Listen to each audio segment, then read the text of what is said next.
Kung dati road reblocking ang karaniwang sanhi ng traffic tuwing Friday at weekend, ngayon kahit walang road reblocking traffic pa rin. Paano kaya kung tag-ulan na? Live mula sa Quezon City, may report si Dano Tingkungko. Dano? Jessica, ang matinding traffic tuwing Biyernes tila tradisyon na nga nating mga tagalunsod. Pero wala mang road reblocking project ngayong weekend ay asahan pa rin daw ang mas matinding traffic na ayon sa MMDA ay marami raw ang pinag-uugatan mula sa bawas na kapasidad ng mga lansangan dahil sa ibang mga road repair, ongoing road repair hanggang sa walang kamatayang problema sa basura. Alas 4 pa lang ng hapon, ganito na ang sitwasyon sa EDSA. Hindi na nagbago ang ganitong siksikan tagpo hanggang lagpas Ayala. Bagay na lalo lang lumala pagdating ng takip silim. Ayon sa MMDA, kung nitong mga nakaraang buwan ang traffic lumala ng sumabay sa road reblocking projects, ang traffic ngayon, samot-sari ang pinag-uugatan. Hindi muna pinagbigyan ng MMDA ang dalawang natitirang road reblocking projects sa EDSA Connecticut at EDSA Temple Drive na may habang 240 meters habang tinatansya pa ang epekto ng repair sa Magallanes Interchange na nagsimula nung isang linggo.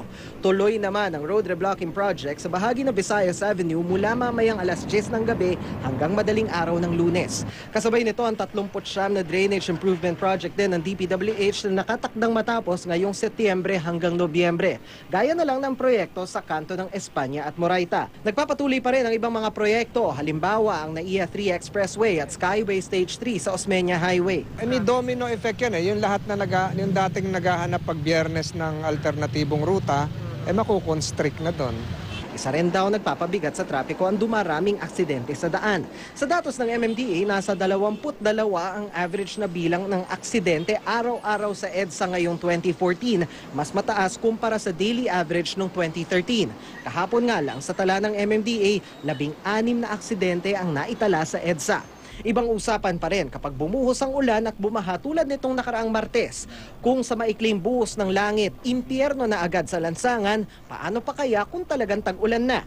Ayon sa MMDA, kasabay ng drainage improvement projects ng DPWH, may 3 pumping station ang itinayo ang MMDA sa San Juan.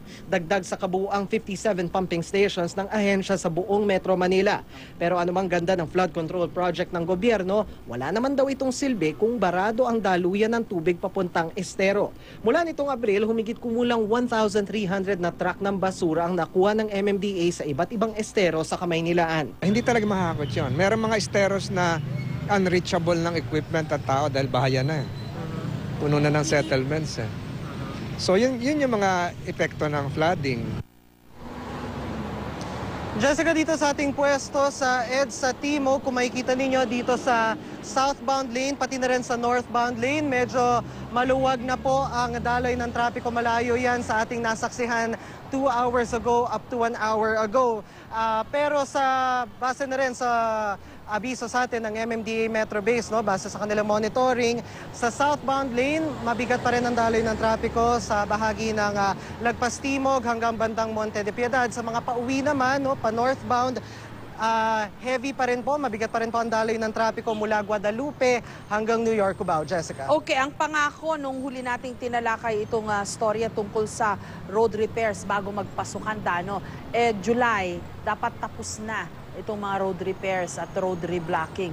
On track ba sila? Mamimit ba nila yung deadline na yon o yung pangako nilang yon? Jessica, ang sabi sa atin ng MMDA, on track pa naman daw sila as far as yung road reblocking projects are concerned. Although, yun nga, katulad nga nung nabanggit natin nung huli, 2 na lang yung road reblocking project na natitira.